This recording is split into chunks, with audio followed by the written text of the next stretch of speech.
Hello, my name is Paul Cobb, Life Scout with Troop 72, located in Fairborn, Ohio, and sponsored by the First Presbyterian Church.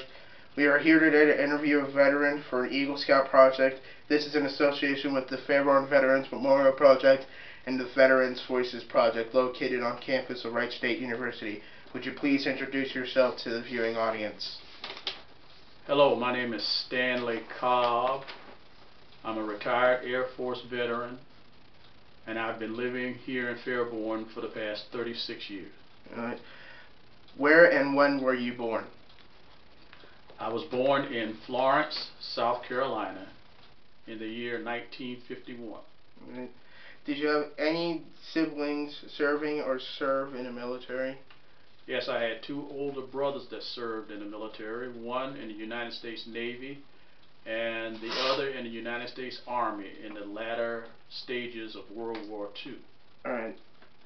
What were you doing before you entered the military? I was working at a local hospital as an orderly, and then I changed jobs and worked at a transfer and storage company before entering the military. Did you enlist or were you drafted? I enlisted. Did you receive any specialized training? I received specialized training 3 different times. Initially as a radar operator in Biloxi, Mississippi. The second time was after returning from Southeast Asia, and that training was for radiology. And a third time was as a subset of the radiology field in nuclear medicine that took place in Bethesda, Maryland. Where did you serve? I served in a number of places.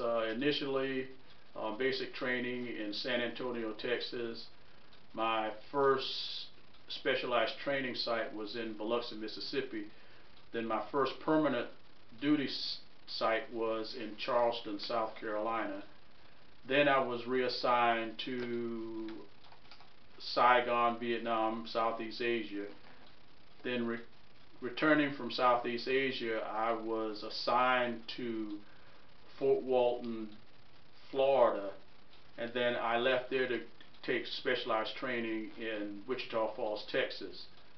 I returned to Fort Walton, Florida to complete my training, and then was assigned to Tampa, Florida. There I was set for more specialized training at Bethesda Naval Hospital. I returned to Tampa, Florida, and was reassigned to Andrews Air Force Base, which was in a suburb outside of Washington, D.C. I was there for 4 years and then was reassigned here at Wright-Patterson. If you served overseas, do you have any memories of your service?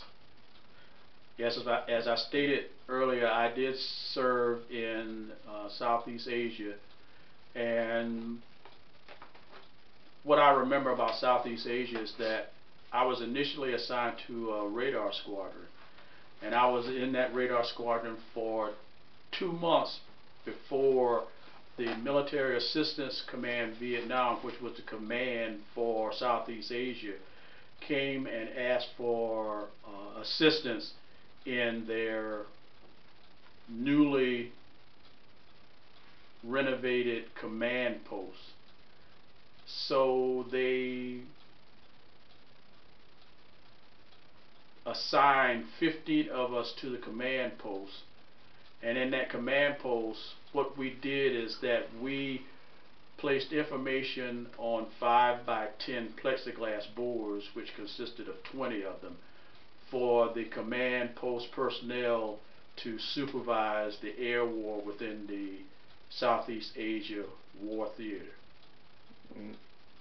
Would you tell us about any special friendships that were formed during your service time? Well, when you're in a war zone, your friendships are a little bit different because you depend on each other for safety. And during the time that I was there, it was during the wind down of U.S. military forces in Southeast Asia. So I got to know a lot of different people in different branches of the U.S. military, and also different branches of service within different countries. And those friendships have lasted even to this day. How was communication between you and your family during your service time? Well, during my service time in Southeast Asia, I was blessed because being reassigned to the MACV headquarters, we had the opportunity, and we were given the opportunity, I should say, to use a direct telephone line back to the United States.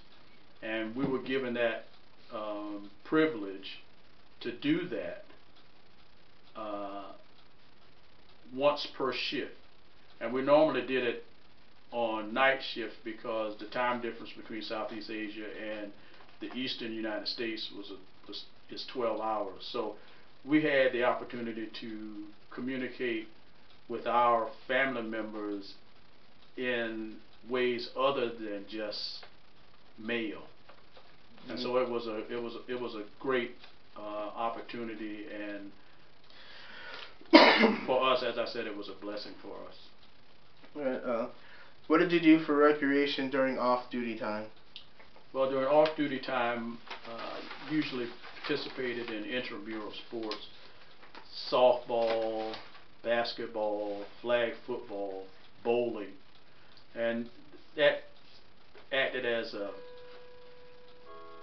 stress relief as well as exercise regimen. And how are you welcomed home by your family, friends, and community? Personally, I was welcomed home with open arms, unlike some service members who came home to abuse and just ridicule by other members of this country, which, in my opinion, was just absolutely ridiculous. These men and women were in the service of their country, and they did not deserve the abuse that they endured. How did you readjust to civilian life? My readjustment to civilian life was relatively easy. Because of my training, I had a profession that was in demand in the private sector. So after my retirement, transitioning into the private sector was not a problem. What are some life lessons you learned from military service? Well, the one major life lesson I learned was at my first permanent duty station. My supervisor was a technical sergeant, and he would buy floor wax out of his own money. And he would get down on his hands and knees and wax the floor that was in our building by hand. We were responsible for keeping the building clean on whatever shift we were on. And that showed me that, and what it showed me was he did not ask me one time to help him do any of this. And it showed me that when you get to a position of supervising other people, never ask someone to do something that you are either incapable of doing or willing to do yourself. Right. What message would you like to leave for future generations who view or hear this interview? Well, the one thing, that message that I would like to leave is, it makes no difference whether you are someone who cleans restrooms or are the CEO of a Fortune 500 company. Be the best at whatever you do, no matter what that is.